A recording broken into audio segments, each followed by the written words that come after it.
Ok les amis, aujourd'hui je vous explique comment j'ai réussi à générer plus de 70 000 € lorsque j'étais étudiant. Franchement, je vous dis la vérité, j'ai toujours détesté l'école, ok? Je pense qu'on est tous pareils.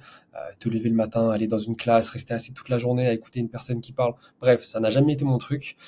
Et ce que je faisais justement, et qui me plaisait énormément, on peut le voir sur mes réseaux sociaux, lorsque j'allais en cours, je faisais toujours quelque chose qui n'avait rien à voir avec l'école. Je travaillais sur des projets, je cherchais comment faire de l'argent à droite à gauche, et on a tous tapé cette fameuse question sur Internet, comment faire de l'argent sur Internet aujourd'hui. Et donc, ce qui ressortait le plus souvent, c'est vendre des produits physiques. Donc aujourd'hui, on va pas parler de produits physiques, enfin on va parler des avantages et des inconvénients des produits physiques et des produits digitaux. Spoiler, j'ai pas fait de l'argent avec des produits physiques, mais des produits digitaux. Je vais mettre ça en plus petit. Ok, alors pour les produits physiques, les avantages. L'avantage avec les produits physiques, c'est que c'est très familier pour les clients. Les clients aiment recevoir un produit, aiment pouvoir le voir, le toucher. C'est ce qui rend du coup l'expérience client enrichissante. Ok.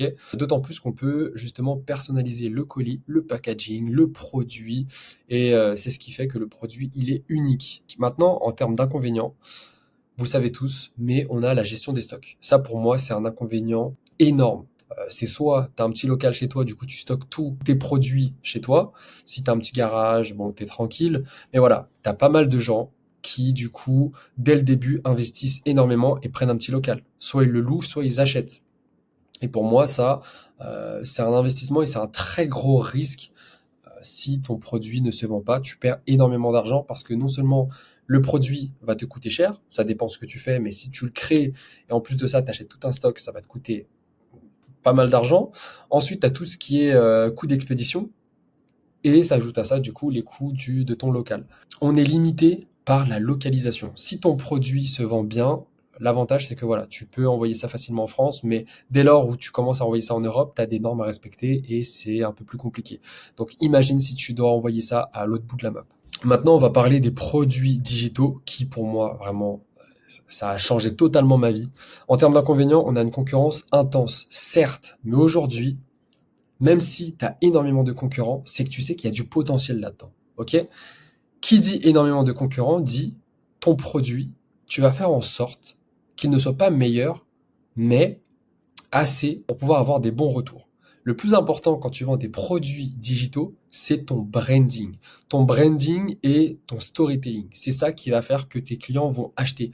Aujourd'hui, les clients n'achètent pas un produit, ils achètent une histoire. D'accord? Le deuxième inconvénient, c'est le marketing. Pour moi, c'est essentiel. Tu dois maîtriser le marketing, tout ce qui est publicité sur les réseaux sociaux, SEO, SIA. Voilà. Après, aujourd'hui, tu as énormément de formations gratuites sur Internet. Mais voilà en termes d'inconvénients. En termes d'avantages, il n'y a pas de stock. Aujourd'hui, vous pouvez tout stocker sur votre ordinateur, sur votre cloud, et il n'y a pas besoin de stock. Tu peux vendre ton produit à l'infini, à travers le monde. Ton seul inconvénient, ce sera ta connexion. Si tu as une mauvaise connexion, bah écoute, ton client, il a acheté ton produit, il va peut-être recevoir ça au bout de 30 minutes, 40 minutes, 1 heure, si vraiment tu as une connexion de merde.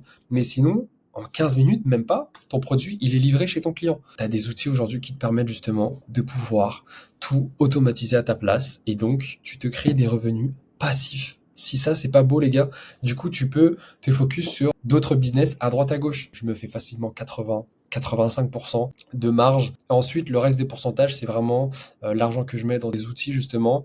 Et par moment, je peux payer 2, 3 mecs à droite à gauche pour m'aider à avancer. Mais sinon, tu peux largement le faire tout seul. Comment créer un produit digital? Tu pars d'une idée, ok? Soit tu as une passion aujourd'hui, ton passe-temps, que ce soit le sport, la musique, la natation, le basket, bref. Tu peux créer des produits digitaux autour de ça. Sinon, si tu n'as vraiment rien et que tu restes chez toi et que tu ne sors jamais, tu as forcément des compétences. Quelque chose que tu maîtrises, que tu peux vendre. Ok? Je sais pas, moi, si tu es fort en design, tu peux créer des produits digitaux autour de ça et vendre à ton audience et donc faire un maximum d'argent. D'accord? D'autant plus qu'aujourd'hui, sur Internet, sur les réseaux sociaux, tu peux viser absolument tout le monde. Même le gars à l'autre bout de la map peut s'intéresser à ton produit. Imagine l'argent que tu peux faire avec ça. Ensuite, t'encaisses. Voilà. Clairement, t'encaisses. Et comme moi, du coup, tu te fais de l'argent en étant étudiant. Et une fois que tu finis l'école, tu ne vas pas dans une entreprise parce que aujourd'hui, être en CDI, c'est être un putain de PNJ. Sur ce, les amis, si vous avez des questions, n'hésitez pas à m'envoyer un petit message, que ce soit pour avoir une idée de lancement pour un produit, ou même en termes de publicité ou la visibilité. Bref, envoyez-moi un message, je vous aiderai avec plaisir. Ok? Et puis, sur ce, peace.